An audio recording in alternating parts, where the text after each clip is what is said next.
Hello दोस्तों, क्या हाल है। तारीख आज 29 अप्रैल 2026, दिन बुधवार, हिंदी तिथि त्रयोदशी। और आइए बात करते हैं आज के मुख्य समाचार में देश भर की तमाम बड़ी खबरों पर नजर डालते हैं। देखिए, सबसे पहले तो आज के कुछ बड़े इवेंट। पश्चिम बंगाल विधानसभा चुनाव के दूसरे चरण के मतदान आज बुधवार को होने जा रहे हैं। बीजेपी और टीएमसी दोनों राजनीतिक पार्टियों के लिए परीक्षा की घड़ी होगी। आज बंगाल में दूसरे चरण में टोटल 142 सीटों पर वोटिंग होगी। ममता बनर्जी की सीट पर स्पेशल सीआरपीएफ का फ्लैग मार्च किया गया। सुरक्षा व्यवस्थाएं भी तेज की गई। और प्रधानमंत्री ने बंगाल चुनाव प्रचार के अंतिम दिन कहा कि अब शपथ ग्रहण में ही लौटूंगा, बंगाल में बदलाव तय है। चलिए, खबर है छत्तीसगढ़ बोर्ड के 10वीं और 12वीं के रिजल्ट भी आज जारी कर दिए जाएंगे। दोपहर 2:30 बजे परीक्षा परिणाम आएंगे, तो स्टूडेंट छत्तीसगढ़ बोर्ड के ऑफिशियल पोर्टल या डिजिलॉकर के माध्यम से भी अपने परिणाम चेक कर सकते हैं। और मिजोरम बोर्ड के 12वीं के रिजल्ट भी आज 29 अप्रैल को आ जाएंगे इस ऑनलाइन पोर्टल पर। चलिए, खबर है उत्तर प्रदेश को मिलेगा देश का सबसे लंबा एक्सप्रेसवे। आज 29 अप्रैल को पीएम मोदी इसका उद्घाटन करेंगे फाइनली। ये यूपी के 12 जिलों को जोड़ेगा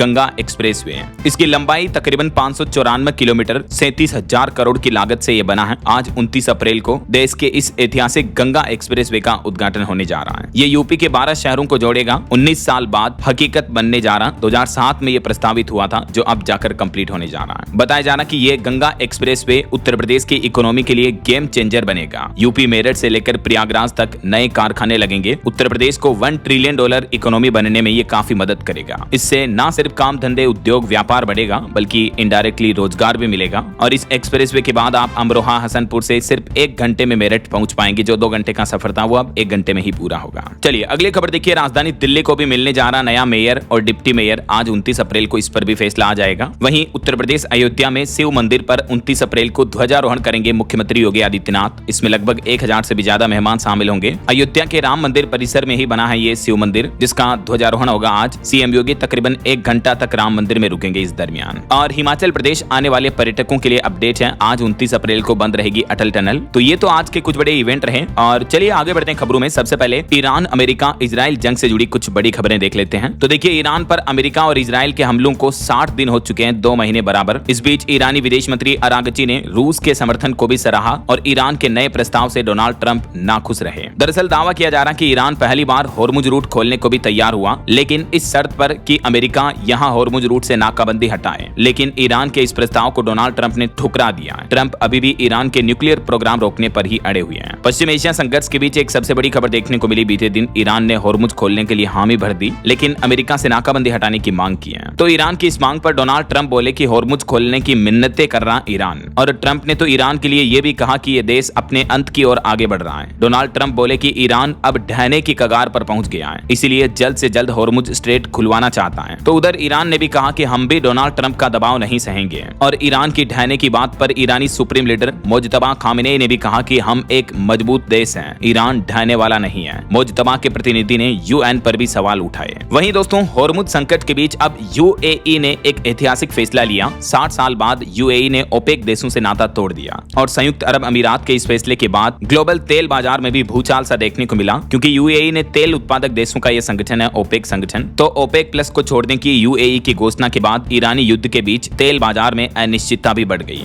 और इसे डोनाल्ड ट्रंप की एक बड़ी कूटनीतिक जीत भी बताया जा रहा है। होर्मुज नाकाबंदी के बीच यूएई ने ओपेक और ओपेक प्लस दोनों से अलग होने का यह बड़ा ऐलान किया। तो इस वजह से खबर आ रही है कि पेट्रोल डीजल के दाम और बढ़ सकते हैं। और एक बड़ी खबर देखिए, ईरान पर मंडराया एक और बड़ा खतरा। युद्ध के बाद से दवाओं की भारी किल्लत देखने को मिल रही ईरान में। अब तक 25 फार्मास्यूटिकल सुविधा केंद्र भी नेस्तनाबूद हो गए, नष्ट हो गए, क्योंकि उधर अमेरिका और इजराइल की तरफ से ईरान के कई कैंसर, हृदय रोग, एनीस्थीसिया, मल्टीपल स्क्लेरोसिस की दवाइयां बनाने वाले फार्मास्यूटिकल केंद्रों पर भी हमला किया गया। इस वजह से ईरान में अभी दवाइयों की भी भारी किल्लत देखने को मिल रही है। और वहीं देखिए दोस्तों, इस बीच भारत सरकार ने भी एक बड़ा ऐलान किया। कहा कि चुनाव के बाद भी पेट्रोल डीजल की कीमतें नहीं बढ़ाई जाएगी, ऐसी कोई योजना नहीं है। पेट्रोलियम मंत्रालय की तरफ से अटकलों को खारिज किया गया, क्योंकि कुछ मीडिया रिपोर्ट्स आ रही थी कि विधानसभा चुनाव के बाद पेट्रोल डीजल के दाम बढ़ सकते हैं, लेकिन सरकार ने साफ कर दिया है कि चुनाव बाद भी फ्यूल की कीमतें नहीं बढ़ाई जाएगी। महंगे कच्चे तेल और तेल कंपनियों के भारी घाटे के बावजूद पेट्रोलियम मंत्रालय ने मूल्य वृद्धि की अटकलों को खारिज किया। वरना अभी दुनिया भर में पेट्रोल डीजल से हालात काफी गंभीर चल रहे हैं। देखिए हमारे पड़ोसी देश पाकिस्तान में ऊर्जा संकट आने लगा। अब सिर्फ 5 से 7 दिनों का ही कच्चा तेल शेष बचा है पाकिस्तान के पास। तो खुद पाकिस्तान के पेट्रोलियम मंत्री परवेज मलिक की तरफ से यह जानकारी दी गई। हालांकि कहीं ना कहीं युद्ध का असर हमारे देश पर भी दिख रहा है। देखिए बड़ी खबर, एयरलाइंस कंपनियां जो हैं इंडिगो और एयर इंडिया ने सरकार से कहा कि फ्लाइट्स बंद होने की कगार पर हैं। फ्यूल महंगा होने की वजह से ऑपरेशन चालू रखना मुश्किल हो रहा है। तो एयरलाइंस कंपनियों ने सरकार से मांग की है कि हवाई ईंधन पर एक्साइज ड्यूटी और वेट टैक्स भी घटाए सरकार। और इस बीच भारत सरकार ने एक बड़ा फैसला लिया। देखिए भारत और रूस मिलकर यूरिया फैक्ट्री लगाएंगे। अभी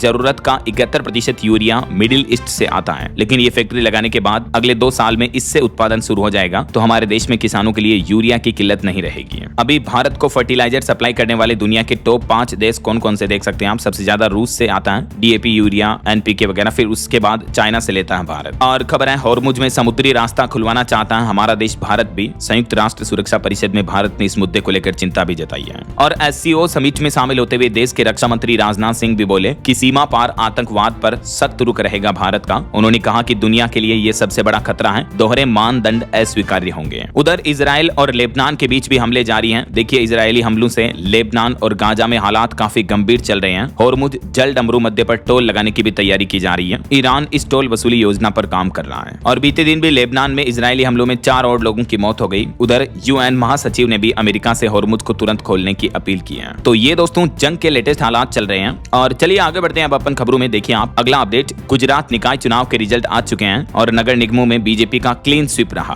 हालांकि आम आदमी पार्टी ने भी दावा किया कि पिछले बार से 10 गुना ज्यादा सीटें हमने जीती हैं, लेकिन सभी राजनीतिक पार्टियों को बड़ा झटका लगा और आखिरकार गुजरात निकाय चुनाव में सभी के सभी 15 नगर निगमों में बीजेपी ने क्लीन स्वीप कर लिया। इस बम्पर जीत से प्रधानमंत्री नरेंद्र मोदी भी गदगद हो गए, क्योंकि निकाय चुनाव में सभी की सभी 15 सीटें भारतीय जनता पार्टी बीजेपी ने जीती हैं। हालांकि चुनावी मतगणना के दौरान गुजरात अहमदाबाद में पुलिस और भाजपा कार्यकर्ताओं में झड़प भी देखने को मिली और जडेजा की बहन राजकोट से हार गई। कुल गुजरात के निकाय चुनाव में 9000 सीटें थी, उनमें से 7000 सीटों पर बीजेपी का कब्जा देखने को मिला। चलिए अगली खबर देखिए, प्रधानमंत्री नरेंद्र मोदी ने यूपी वाराणसी में 6350 करोड़ रुपए से भी ज्यादा की परियोजनाओं का उद्घाटन किया और नई वंदे भारत ट्रेनों को भी हरी झंडी दिखाई। अयोध्या अमृत भारत एक्सप्रेस ट्रेन को रवाना किया। यूपी काशी में अपने संबोधन में प्रधानमंत्री बोले कि महिलाओं को सपा और कांग्रेस ने धोखा दिया, परिवारवाद में डूबे दल नारी शक्ति से डरे हैं, मैं आरक्षण दिलाकर रहूंगा। और वहीं खबर देखिए अब पूर्वोत्तर में भी और मजबूत होगा क्रिकेट। प्रधानमंत्री नरेंद्र मोदी ने 6 इंडोर अकादमियों का भी उद्घाटन किया। भारतीय क्रिकेट कंट्रोल बोर्ड की तरफ से ये इंडोर अकादमियां खोली गई हैं, जिसका पीएम मोदी ने सिक्किम दौरे के दौरान उद्घाटन किया।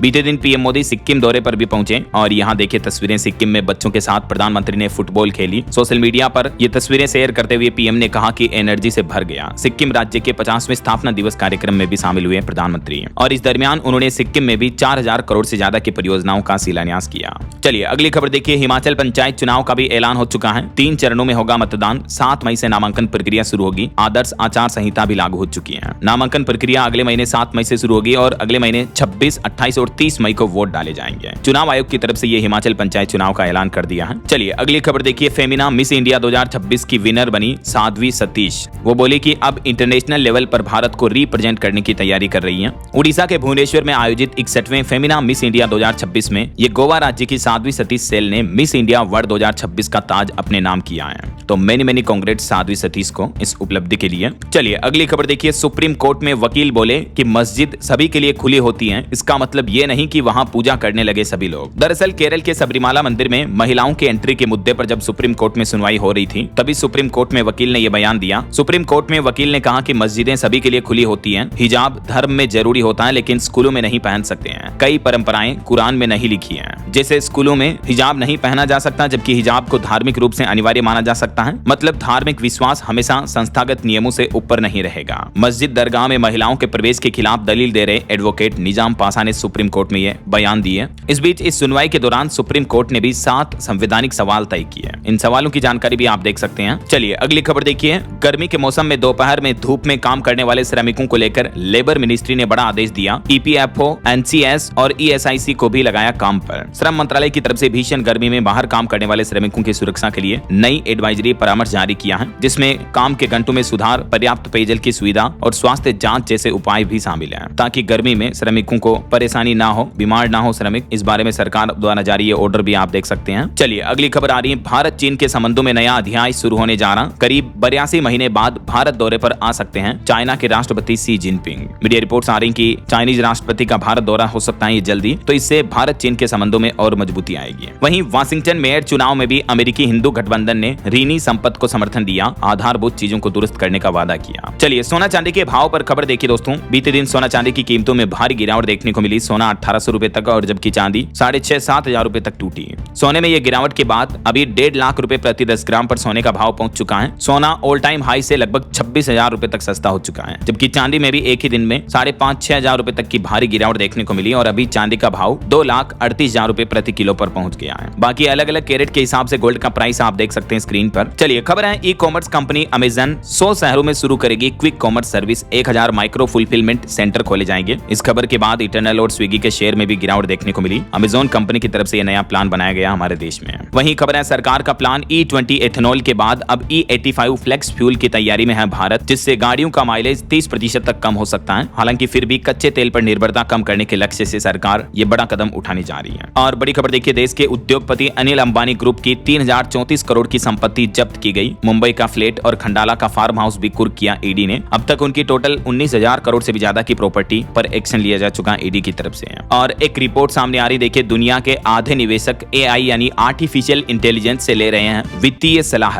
सर्वे में पता चला कि 14 से 45 साल के युवाओं को AI टूल्स पर ज्यादा भरोसा है, उनकी ओपिनियन पर, उनकी राय पर। तो AI के जरिए निवेशक अब निवेश की प्लानिंग कर रहे हैं, ये रिपोर्ट आ रही है। चलिए अगली खबर देखिए, हमारे देश के शहरी सरकारी बैंकों की बदलेगी तस्वीर। भारतीय रिजर्व बैंक ने लॉन्च किया मिशन सक्षम। दरअसल RBI ने अर्बन कोऑपरेटिव बैंकों की क्षमता बढ़ाने और उन्हें वित्तीय रूप से मजबूत करने के लिए यह नया मिशन लॉन्च किया है। इसके तहत लगभग 1.5 लाख कर्मचारियों की ट्रेनिंग की जाएगी। बैंकिंग सेक्टर में बड़ा सुधार लाया जाएगा। ये देख सकते हैं RBI द्वारा जारी पूरा प्लान और इसकी रिपोर्ट भी है। और वहीं दोस्तों, देश के करोड़ों बैंक खाताधारकों के लिए भी बड़ी खबर आ रही है। देखिए RBI ने ऐतिहासिक फैसला लिया। बैंकों के लिए 14 सख्त नए नियम जारी किए हैं, जिसके तहत अब लोन डूबने से पहले ही करनी होगी तैयारी। दरअसल भारतीय रिजर्व बैंक ने देश के बैंकिंग सिस्टम को सुरक्षित बनाने के लिए ये 14 नियमों की नई गाइडलाइंस जारी की है। अब बैंकों को एक्सपेक्टेड क्रेडिट लॉस मॉडल अपनाना होगा, जिससे खराब लोन के लिए पहले से फंड सुरक्षित रखना होगा। देश के बैंकिंग क्षेत्र में ये बड़ा ऐतिहासिक बदलाव होने जा रहा। अब लोन यानी कर्ज बकाया अगर 90 दिन से ज्यादा रहा तभी उसे NPA माना जाएगा। ये नए नियम 1 अप्रैल 2027 से ही लागू होंगे। देखिए इन नियमों की थोड़ी डिटेल जानकारी विस्तार से। पुराना तरीका बदल जाएगा, अब ECL मॉडल की बारी है। ECL यानी एक्सपेक्टेड क्रेडिट लॉस। RBI ने बैंकों को लोन के मामले में ये मॉडल अपनाने को कहा है। तो अब आप जो बैंक से लोन लेते हो ना, वो 3 स्टेज में बटेगा आपका लोन। स्टेज 1 ऐसे लोन जिनमें जोखिम बहुत कम है, दूसरा जिनमें जोखिम बढ़ता दिख रहा है, और तीसरा वे लोन जो पूरी तरह से खराब हो चुके हैं, बैंक उन्हें वापस कलेक्शन नहीं कर सकते हैं। तो बैंकों को 3 कैटेगरी में अपने लोन्स को डिवाइड करना होगा। हालांकि RBI का कहना है कि NPA यानी नॉन परफॉर्मिंग एसेट की परिभाषा में कोई बदलाव नहीं होगा। ये परिभाषा पहले जैसे ही रहेगी। यानी अगर किसी लोन की किस्त 90 दिनों तक अगर नहीं चुकाई जाती है तो उसे डिफॉल्ट या NPA ही माना जाएगा ऐसा। और कब से ये नियम लागू होंगे? तो अप्रैल 2027 से RBI इन नियमों को लागू करेगा। चलिए अगली खबर देखिए, पाकिस्तान के लिए जासूसी के आरोप में गिरफ्तार यूट्यूबर जसवीर सिंह को मिली जमानत। हाईकोर्ट ने सबूतों पर भी सवाल उठाए। वहीं मेघालय के बहुचर्चित हत्याकांड केस में भी सोनम रघुवंशी को शिलोंग कोर्ट से जमानत मिल चुकी है। आपको पता होगा मध्य प्रदेश इंदौर के राजा मर्डर केस में आरोपी है सोनम रघुवंशी। तो इस जमानत पर SP बोले कि कोर्ट ने अपने अधिकारों का उपयोग किया। हालांकि सोनम को जमानत मिलने के बाद राजा रघुवंशी की मां का बड़ा दुख भरा बयान सामने आया। वो बोली कि अगर सोनम मेरे सामने आएगी तो मैं चाहती हूं कि मैं खुद उसे मार डालूं।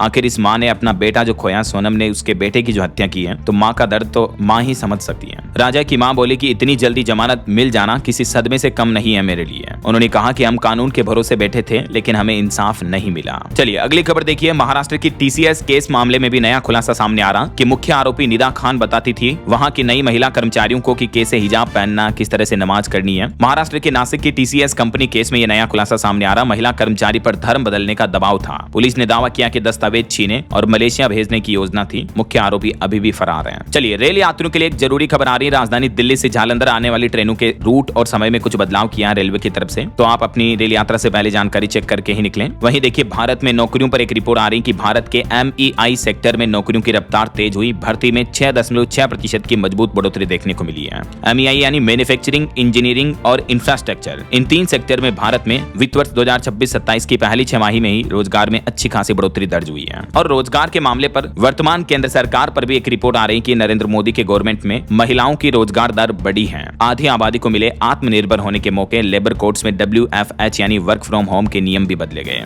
श्रम एवं रोजगार मंत्री मनसुख मंडाविया की तरफ से खुद ये डेटा जारी किए गए। चलिए खबर देखिए, FSSAI ने पान मसाला की पैकेजिंग में कागज, पेपर बोर्ड और सेलुलोज को शामिल करने का भी प्रस्ताव रखा है। गुटखा पान मसाला बनाने वाली कंपनियों को नया ऑर्डर जारी जारी किया है। और खबर है $15 अरब का गूगल AI डेटा सेंटर बनेगा। आंध्र प्रदेश के विशाखापट्टनम को ग्लोबल AI का हब बनाएगा भारत। केंद्रीय IT मंत्री अश्विनी वैष्णव की तरफ से यह बड़ी घोषणा की गई। वहीं बैंक हॉलिडे पर खबर आ रही दोस्तों, अगले महीने मई में 12 दिन बैंक बंद रहेंगे क्योंकि कई सारे फेस्टिवल त्योहार वगैरह भी आने वाले हैं। जैसे बुद्ध पूर्णिमा रहेगी 1 मई को, मई दिवस वगैरह के चलते कुछ चुनिंदा राज्यों में छुट्टी रहेगी। 27-28 मई को बकरीद वगैरह के फेस्टिवल के चलते ज्यादातर राज्यों में बैंक हॉलिडे रहेगा। बाकी और भी मई में कब कब बैंक बंद रहेंगे डिटेल जानकारी मैं आपको आज दिन में अलग से वीडियो में बता दूंगा DLS न्यूज चैनल पर, तो आप चेक कर लीजिएगा। फिलहाल देखिए अगली बड़ी खबर, डिजिटल अरेस्ट मामले पर सरकार ने बड़ा एक्शन लिया और इस साल जनवरी 2026 से लेकर अब तक कितने व्हाट्सएप अकाउंट बैन किए गए, इसको लेकर केंद्र सरकार ने सुप्रीम कोर्ट में जानकारी दी और बताया कि व्हाट्सएप ने लगभग 9400 से भी ज्यादा अकाउंट्स को बैन किया। कंबोडिया से चल रहा था भारत में डिजिटल अरेस्ट का बड़ा जाल, तो ये साइबर ठगी रोकने के लिए अब व्हाट्सएप खुद भी 4 नए फीचर लाने जा रहा है। देख सकते हैं आप व्हाट्सएप क्या नए 4 सेफ्टी फीचर ला रहा है। Logo matching system, message warning, account age और AI का उपयोग किया जाएगा।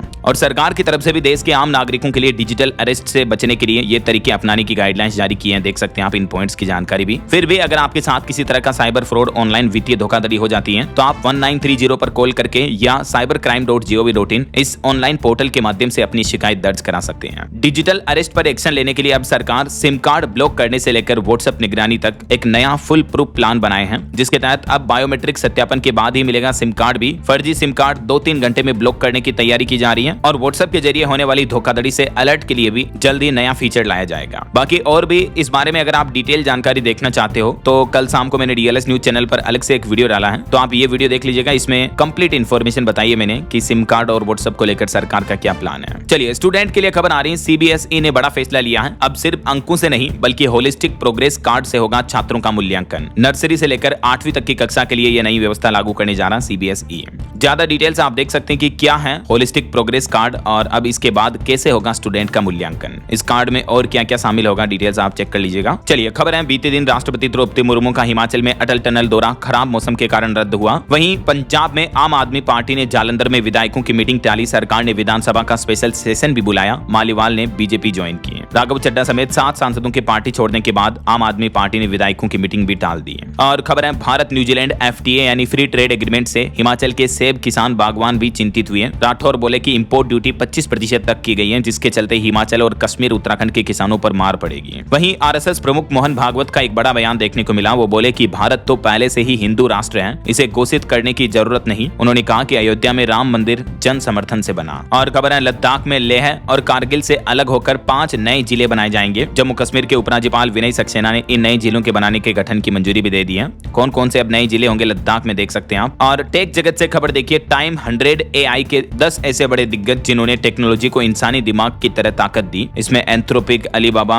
मेटा समेत कई दिग्गजों को शामिल किया गया। और एक चौंकाने वाली रिपोर्ट सामने आ रही कि इस साल 92,000 लोगों की जा सकती है नौकरियां। माइक्रोसॉफ्ट, मेटा जैसी बड़ी दिग्गज टेक कंपनियों पर AI में निवेश का दबाव है, इसलिए ये कंपनियां अब छटनी कर रही हैं। और AI की वजह से इन कंपनियों में कर्मचारियों की जरूरत भी कम होती जा रही है, क्योंकि AI के माध्यम से एक व्यक्ति 10 लोगों का काम एक साथ कर सकता है, वो भी कम समय में। यही वजह है कि कंपनियां इस साल 2026 के एंड तक और भी भारी भरकम कर्मचारियों को नौकरी से बाहर कर सकती हैं। और युवाओं पर भी एक रिपोर्ट सामने आ रही है कि अब एंट्री लेवल जॉब सफलता की गारंटी नहीं रही, बल्कि नौकरी के भरोसे नहीं, सीधे बिजनेस से करियर लॉन्च कर रहे हैं युवा। और टेक जगत से और एक खबर आ रही कि भविष्य की कारें सिर्फ चलेगी नहीं बल्कि उड़ेगी, सोचेंगी और खुद फैसले भी लेंगी। चाइना की राजधानी बीजिंग ऑटो शो में ड्राइवरलेस कार से लेकर 9 मिनट में चार्जिंग तक की तकनीक पेश की गई। चीन की राजधानी बीजिंग में ये दुनिया का सबसे बड़ा ऑटो शो का आयोजन हुआ। बहरहाल अभी तो अपन कुछ और महत्वपूर्ण और काम की खबरें देखेंगे दोस्तों, लेकिन फिलहाल वक्त हो चला है आज के ताजा मौसम समाचार जानने का।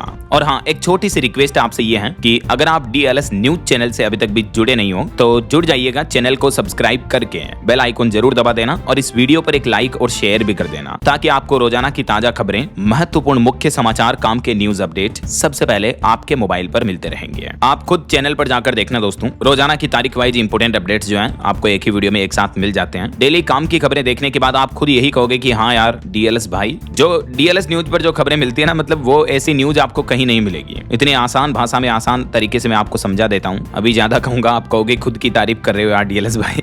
तो चलिए अपन सीधा आगे बढ़ते मौसम अपडेट्स में। देखिए आप, भारी गर्मी के बीच राजधानी दिल्ली में आंधी और बारिश का अलर्ट है। 60 किलोमीटर प्रति घंटा की रफ्तार से तेज हवाएं चल सकती हैं। उत्तर प्रदेश प्रदेश का बांदा अभी दुनिया का सबसे गर्म शहर है, जिसका पारा 47 डिग्री से भी ऊपर पहुंच गया है। हालांकि बीते दिन कुछ राज्यों में बारिश और ओले भी गिरे, जैसे राजस्थान, बिहार, दिल्ली वगैरह में, जिस वजह से थोड़ी गर्मी से राहत मिली है। बाकी कुछ अलग अलग राज्यों के मौसम की स्थितियां देखिए। राजस्थान के जैसलमेर में 40 साल में दूसरी बार तापमान 46.5 डिग्री पर पहुंचा और जयपुर में तो इतनी गर्मी पड़ रही कि सड़कों पर पानी छिड़का गया। वहीं मध्य प्रदेश में भी खजुराहो सबसे हॉट चल रहा है, 44.5 डिग्री तापमान के लगभग। एमपी में गर्मी का दौर जारी है और इधर बिहार में देखिए, पूरे बिहार राज्य में आंधी बारिश का अलर्ट है। इस वजह से 5 डिग्री तक तापमान में गिरावट देखने को मिलेगी। 50 किलोमीटर प्रति घंटा की रफ्तार से हवाएं भी चलेगी। वैसे बिहार के लिए तो मौसम विभाग का कहना कि यहाँ मानसून की दोहरी मार दिखेगी। इस साल जून जुलाई में कम बारिश की संभावना है, जबकि इस महीने मतलब अब अगले महीने मई में शुरुआत तक भीषण लू का भी पूर्वानुमान जारी हुआ। हरियाणा के भी 2 जिलों में बारिश और 5 जिलों में ऑरेंज अलर्ट। 60 किलोमीटर प्रति घंटा की रफ्तार से हवाएं और तेज आंधी चलेगी। 1 मई तक पूरा प्रदेश ग्रीन जोन में आएगा। वहीं उत्तर प्रदेश को भी अब भीषण गर्मी से राहत मिलेगी। अगले 10 दिन तक नहीं चलेगी लू, क्योंकि कुछ जिलों में वज्रपात, आंधी तूफान और बारिश की चेतावनी है। इस वजह से पंजाब में भी मौसम बिगड़ा। 3 जिलों में बारिश हुई, गर्मी से राज्य में राहत मिली। पूरे राज्य में 2 दिन का ऑरेंज अलर्ट है और पहाड़ी राज्य हिमाचल प्रदेश में भी बारिश के बाद गर्मी से राहत मिली है। आज भी हिमाचल में ओलावृष्टि की चेतावनी है। बाकी अगले 2 दिन, आज और कल 29-30 अप्रैल को देश भर में मौसम का हाल क्या रहेगा देख सकते हैं आप जानकारी। ओके, और चलिए मौसम के बाद आगे बढ़ते हैं खबरों में। देखिए कुछ मार्केट अपडेट्स पर नजर डाल लेते हैं। बीते दिन भारतीय शेयर बाजार में 417 अंक की गिरावट देखने को मिली। निफ्टी भी 97 अंक टूटा। और खबर है मारुति का चौथी तिमाही में मुनाफा 6% तक घटा, रेवेन्यू 28% बढ़ा। जोमेटो का भी मुनाफा 346% बढ़कर 174 करोड़ रहा। और आईआईपी पर रिपोर्ट सामने आ रही कि मार्च 2026 में भारत का औद्योगिक उत्पादन 4.1% तक बढ़ा है। विनिर्माण और खनन क्षेत्र से अर्थव्यवस्था को मजबूती मिली है। वहीं एनएसई के रजिस्टर्ड निवेशकों की संख्या 13 करोड़ से ज्यादा हुई। महिला निवेशकों की भागीदारी भी बढ़ी है। तो ये कुछ मार्केट अपडेट्स रहे और चलिए आगे बढ़ते हैं खबरों में। देखिए आप अगली खबर, महिला आरक्षण मुद्दे पर योग गुरु बाबा रामदेव बोले कि 33% नहीं दोगे तो 50% आरक्षण लेगी महिलाएं। बाबा ने कहा कि गुलामों वाली पढ़ाई अब खत्म होगी। शिक्षा मंत्री ने भी कहा कि ये संत की लीला है। वहीं किसानों के लिए अपडेट आ रहा, फार्मर आईडी के बिना बंद हो जाएगी आपकी पीएम किसान सम्मान निधि योजना की धनराशि जो बैंक खाते में आती है वो बंद कर दी जाएगी। देश के करोड़ों किसान पीएम किसान सम्मान निधि का लाभ लेते हैं, लेकिन अब फार्मर आईडी को लेकर नए नियम आ रहे हैं। खास करके यूपी में अगले महीने 1 जून से उन्हीं किसानों को इस योजना का लाभ मिलेगा जिनकी फार्मर आईडी बनी हुई है। 1 जून से ये नियम बदलने जा रहे, डिटेल आप देख सकते हैं। चलिए खबर देखिए, सावधान, रेलवे में शुरू हुआ एआई का काला खेल, पकड़ी जा रही है फेक फर्जी टिकटें। दरअसल राजस्थान के जयपुर जोधपुर में एआई से बनी फर्जी टिकटों का खुलासा सामने आया, उसके बाद हड़कंप समझ गया। वहीं रेलवे के आईआरसीटीसी की तरफ से एक नया टूर पैकेज निकाला गया है। दुनिया के सबसे खुशहाल देश भूटान की यात्रा करने का मौका आईआरसीटीसी 14 दिन का स्पेशल पैकेज लेकर आया है। तो इसके बारे में ज्यादा जानकारी आपको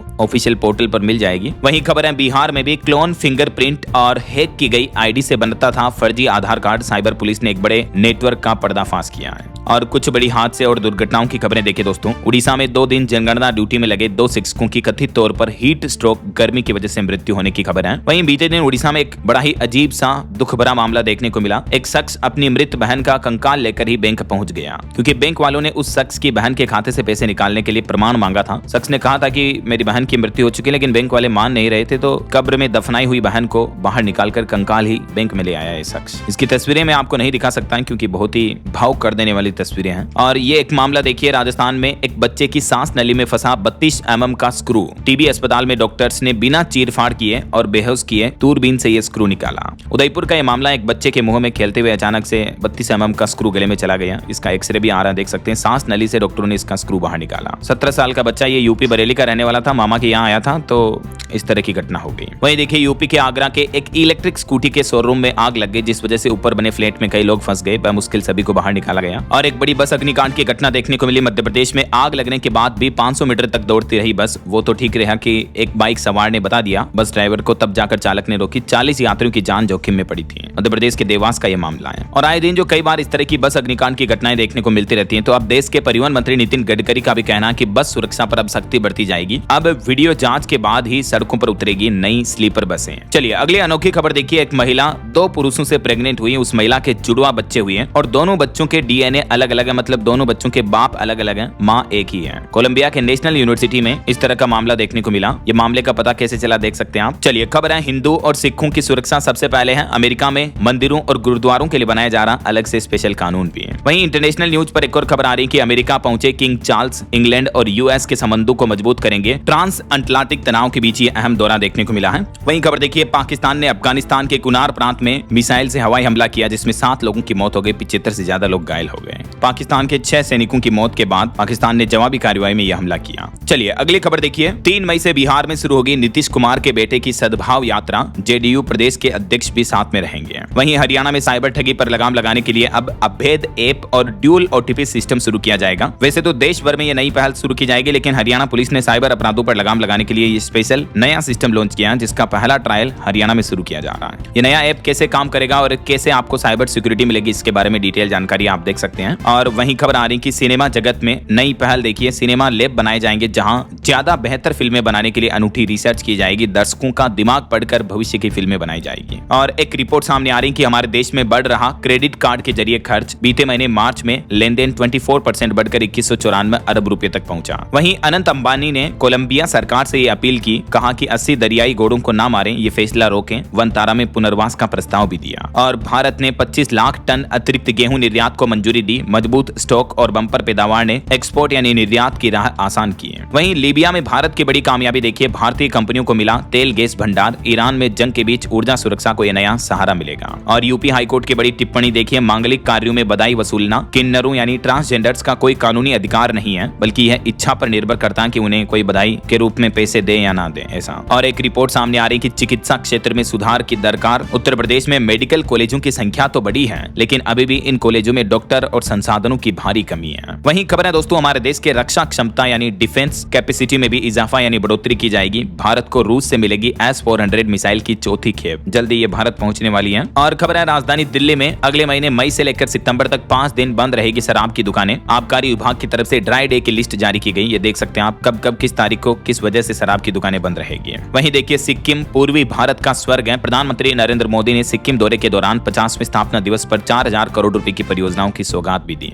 भारतीय अंतरिक्ष एजेंसी इसरो ने एक बड़ा फैसला लिया है। अब आम भारतीय भी बन सकेंगे अंतरिक्ष यात्री। गगनयान मिशन के बाद मिलेगा स्पेस जाने का मौका। और खबर है, भारत लाया गया दाऊद का गुर्गा सलीम डोला। दिल्ली में इससे पूछताछ हो रही है। गृह मंत्री अमित शाह बोले कि ये एनसीबी की बड़ी कामयाबी है। और एक बड़ी चिंताजनक रिपोर्ट आ रही कि देश के 18 राज्यों में 151 जिलों के भूजल तक पहुंचा यूरेनियम, जिसमें पंजाब राज्य सबसे ज्यादा प्रभावित राज्य है। परमाणु ऊर्जा नियामक बोर्ड की तरफ से ये चौंकाने वाली रिपोर्ट जारी की गई। और इस यूरेनियम भरे पानी की वजह से इंसानों में कैंसर का खतरा भी बढ़ रहा है। वहीं देखिए, भारत को नरक बताने वाले डोनाल्ड ट्रंप के बयान पर जोहो के फाउंडर वेम्बू ने प्रवासी भारतीयों को खुला खत लिख करके कहा कि अपने घर अपने देश लौट आए। और यूपी पंचायत चुनाव पर बड़ा अपडेट आ रहा। पिछड़ा वर्ग आयोग का गठन न होने पर हाईकोर्ट ने यूपी की योगी सरकार से मांगा जवाब। 19 मई की आखिरी तारीख दी। उत्तराखंड में विधानसभा के विशेष सत्र में शिक्षा मंत्री ने बड़ी घोषणा की। कहा कि छात्र संघ चुनाव में छात्राओं को 50% प्रतिनिधित्व यानी आरक्षण दिया जाएगा। और इस विशेष सत्र में उत्तराखंड के मुख्यमंत्री पुष्कर सिंह धामी भी बोले कि नारी शक्ति के हित में आगे भी निर्णय लेते रहेंगे, अधिकार मिलने तक चैन से नहीं बैठेंगे। वैसे महिला आरक्षण मुद्दे को लेकर भारत की राजनीति में फिर से घमासान देखने को मिल रहा। कांग्रेस ने भी प्रधानमंत्री नरेंद्र मोदी पर बड़ा हमला बोलते हुए कहा कि वापस बुलाएं सर्वदलीय बैठक और 2029 से ही लागू हो ये कोटा। वहीं खबर है, जनगणना ड्यूटी से इनकार करने पर टीचर शिक्षकों की नौकरी जा सकती है। दिल्ली में 142 गेस्ट टीचर्स पर कार्रवाई की सिफारिश भी की गई। और विकास की बड़ी सौगात देखिए, जम्मू कश्मीर में 5 लाख परिवारों को मिलेंगे पक्के मकान। केंद्रीय मंत्री शिवराज सिंह चौहान ने खुद ये बड़ा ऐलान किया। जम्मू श्रीनगर में रह रहे कच्चे मकान वासियों को पक्के मकान बनाकर देगी सरकार। और खबर है, पंजाब के मोहाली में स्थापित होगा अनुसंधान एवं विकास केंद्र। नीदरलैंड की कंपनी NXP ने निवेश की रुचि दिखाई। और देखिए, देश की पहली हाइड्रोजन ट्रेन का ट्रायल सफल रहा हरियाणा राज्य में। जल्द ये ट्रेन ट्रैक पर दौड़ेगी। बीते दिन फिर से रेलवे ने इसका ट्रायल किया। और छत्तीसगढ़ में ई श्रम स्थायी मोबाइल ऐप लॉन्च हुआ। मुख्यमंत्री विष्णुदेव साय सरकार ने श्रमिकों के अधिकारों की सुरक्षा पर फोकस रखते हुए ये मोबाइल ऐप की लॉन्चिंग भी की है। और इस ऐप से क्या क्या बेनिफिट होंगे श्रमिकों को, जिसकी डिटेल जानकारी भी आप देख सकते हैं। वहीं खबर है, 15वां ग्रेट इंडियन इंटरनेशनल ट्रेवल बाजार 2026 का आयोजन हुआ, जिसमें छत्तीसगढ़ को मिला सर्वश्रेष्ठ उभरता पर्यटन गंतव्य का सम्मान भी। और खबर देखिए, मध्य प्रदेश की कैबिनेट बैठक में कुछ बड़े फैसले लिए गए। एमपी में 38,901 आंगनबाड़ी भवन होंगे रोशन। विकास कार्यों के लिए एमपी की मोहन यादव सरकार ने 26,800 करोड़ के फंड को भी मंजूरी दी है। 38,000 से भी ज्यादा आंगनबाड़ी भवनों में बिजली व्यवस्था शुरू की जाएगी। एक तो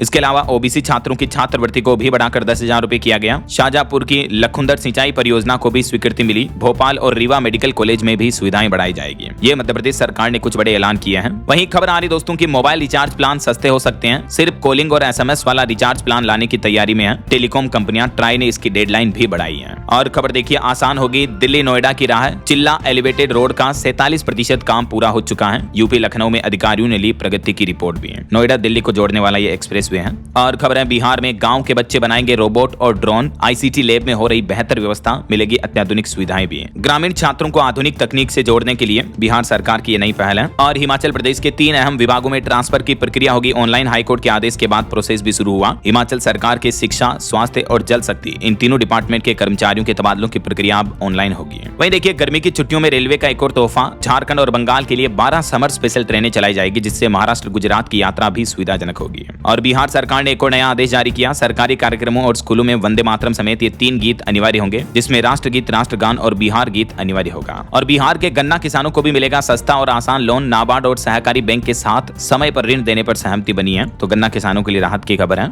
वहीं दिल्ली के सरकारी स्कूलों में आज से शुरू होगी समीक्षा बैठकें। शिक्षा की गुणवत्ता सुधारने पर फोकस रहेगा। और खबर है अगले महीने शुरू होंगे एक्वा मेट्रो के 2 नए प्रोजेक्ट। एनएमआरसी ने 2 लाख तक राइडशिप बढ़ाने का भी लक्ष्य रखा। नोएडा मेट्रो रेल कॉर्पोरेशन की तरफ से अपडेट है। और भारत के महिलाओं, माताओं, बहनों के स्वास्थ्य पर चौंकाने वाली रिपोर्ट सामने आ रही कि हमारे देश भारत में तेजी से बढ़ रहा ब्रेस्ट कैंसर। आईसीएमआर यानी Indian council of medical research की रिपोर्ट में इसके पीछे वजह भी सामने आई। भारत में महिलाओं में ब्रेस्ट कैंसर और पुरुषों में मुंह के कैंसर के मामले तेजी से बढ़ रहे हैं। और इसके पीछे वजह है खराब लाइफस्टाइल, खराब जीवन शैली। ये कुछ डेटा भी आप देख सकते हैं जो आईसीएमआर की तरफ से जारी किए गए। महिलाओं में ब्रेस्ट कैंसर बढ़ने के पीछे कारण है फिजिकल एक्टिविटी कम करना, मोटापा बढ़ना वगैरह वगैरह। और पुरुषों के लिए भी ये हेल्थ अलर्ट जारी किया आईसीएमआर ने। वहीं खबर है हरियाणा में सरकारी कर्मचारियों और पेंशनरों को बड़ा तोहफा दिया। सरकार ने डीए में बढ़ोतरी की है। हरियाणा सरकार ने कर्मचारियों के महंगाई भत्ते में 58% से बढ़ोतरी करके 60% कर दिया। 2% की बढ़ोतरी की, जो कि 1 जनवरी 2026 से लागू मानी जाएगी। और खबर है अब आधार कार्ड नहीं होगा आपकी उम्र, जन्म तिथि का प्रमाण। उदय की तरफ से इसको लेकर बदलाव के नियमों का आदेश भी जारी कर दिया है। वहीं खबर है यूपी नोएडा के ग्रामीण क्षेत्रों में घर बनाने के नियम भी आसान होंगे। निर्माण से पहले नक्शा पास कराना जरूरी होगा।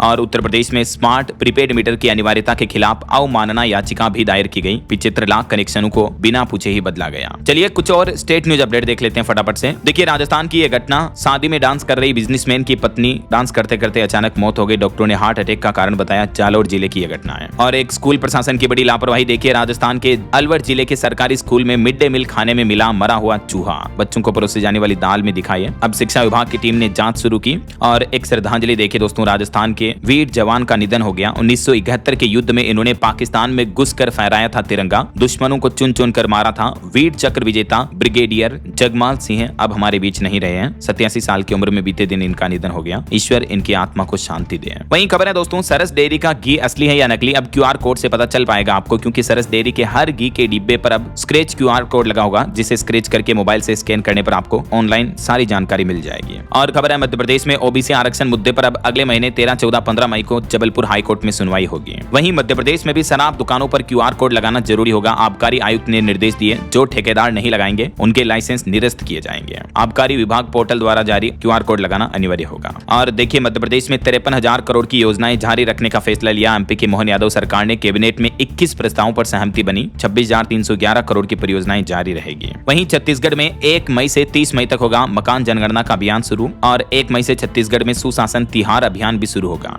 जिसके तहत सीमांकन, नामांतरण, बंटवारा, मनरेगा, सप्लाई जैसी समस्याएं दूर करनी होगी। 30 तारीख तक अगर दूर नहीं की तो कलेक्टरों को जवाब देना होगा। वहीं देखिए उत्तर प्रदेश में ब्रिटिश मौलाना का मदरसा अब नहीं ढहाया जाएगा। इलाहाबाद हाईकोर्ट ने रोक लगाई। और यूपी में भी 1 से 15 मई तक गौशालाओं का सघन निरीक्षण अभियान शुरू होगा। अधिकारियों की छुट्टियों पर भी रोक लगाने का आदेश जारी कर दिया है। वहीं खबर है झारखंड में 3 दिन बारिश, आंधी, ओलावृष्टि का अलर्ट है। 15 जिलों के लिए येलो अलर्ट जारी हुआ। और खबर है पंजाब सरकार ने भी 1 मई को बुलाया स्पेशल सेशन। सदन में मजदूर यूनियनों के प्रतिनिधि भी आमंत्रित किए गए हैं। वहीं हिमाचल सरकार पर कुछ नई पाबंदियां लग चुकी हैं। मुख्यमंत्री और मंत्री अब चुनाव प्रचार के लिए सरकारी गाड़ियों का इस्तेमाल नहीं कर सकेंगे। ट्रांसफर, प्रमोशन और टेंडर और नई भर्तियों पर भी रोक रहेगी। हिमाचल में पंचायत चुनाव की घोषणा के साथ ही, क्योंकि पूरे राज्य में आदर्श आचार संहिता लग गई है, यही वजह की हिमाचल सरकार पर चुनाव आयोग ने ये पाबंदियां लगा दी। हिमाचल में 26, 28 और 30 मई को पंचायत चुनाव होंगे, है ना, मैंने आपको बताया था। चलिए कुछ एजुकेशनल अपडेट्स भी देख लेते हैं। यूपी पुलिस में 1 लाख नई भर्तियां होगी। मुख्यमंत्री योगी आदित्यनाथ ने बड़ा ऐलान किया। लखनऊ में 936 रेडियो ऑपरेटर को ज्वाइनिंग लेटर भी बांटे हैं। वहीं यूपी बोर्ड ने बनाई ग्रीवांस सेल। 29 अप्रैल से 29 मई तक दर्ज करा सकेंगे रिजल्ट की शिकायत भी। और यूपी में होमगार्ड के बाद अब सिपाही भर्ती परीक्षा की तैयारी में है। पुलिस भर्ती बोर्ड 8 से 10 जून के बीच होगा इसका आयोजन। झारखंड में भी विशेष शिक्षक नियुक्ति परीक्षा अब 5 से 7 मई की जगह 20 मई से होगी। और कुछ सरकारी नौकरियों के अपडेट देखिए। एसएसबी कांस्टेबल जीडी की 404 भर्ती का शॉर्ट नोटिफिकेशन जारी हुआ। आरबीआई में 60 वैकेंसी और कोल इंडिया में 34 इंटर्नशिप की ओपनिंग्स भी चल रही है। वहीं हिमाचल में भी वन विभाग के 500 सहायक वन रक्षक के पद सृजित किए गए। हर महीने 16 16,000 वेतन मिलेगा। ओके, और चलिए कुछ खेल जगत से जुड़ी खबरें देखिए आप। हरियाणा का जलवा नेशनल जूनियर एथलेटिक्स में जीते 10 पदक, 5 एथलीट एशियन चैंपियनशिप के लिए क्वालिफाई हुए हैं। वहीं हरियाणा विनेश फोगाट की 20 महीने बाद रेसलिंग में वापसी देखने को मिली। और आईपीएल से भी खबर है, पंजाब आईपीएल 2026 में पहला मैच हारी राजस्थान ने 6 विकेट से हराया। ओके, और अंत में दोस्तों आज के राशिफल पर नजर डाल लेते हैं। देखिए सिंह राशि वालों की नौकरी में स्थान परिवर्तन के योग हैं और तुला राशि वालों को रियल एस्टेट में बड़ा प्रोजेक्ट मिल सकता है। बाकी और भी कुछ अलग अलग राशियों का राशिफल आप देख सकते हैं स्क्रीन पर। और हाँ दोस्तों, आप मुझे कमेंट करके बताइए कि भारत में कुल कितने जंतर मंतर हैं जो ऐतिहासिक पर्यटन स्थल की तरह हैं, कुल कितने हैं? कमेंट करके बताइए। सही जवाब देने वाले लोगों को रैंडमली सेलेक्ट होने पर डीएलएस न्यूज टीम की तरफ से शानदार सरप्राइज गिफ्ट जीतने का मौका मिलेगा। और इसी के साथ ही अगर आपको वीडियो अच्छा लगा तो इसे लाइक करना, शेयर भी करना, डीएलएस न्यूज चैनल को सब्सक्राइब करके बेल आइकन जरूर दबा देना रोजाना ऐसी इंफॉर्मेटिव जानकारियां, महत्वपूर्ण समाचार देखते रहने के लिए। ओके, ख्याल रखिएगा अपने आप का, अपने परिवार का। मिलेंगे अगले नेक्स्ट अपडेट में, तब तक के लिए जय हिंद, जय भारत, वंदे मातरम।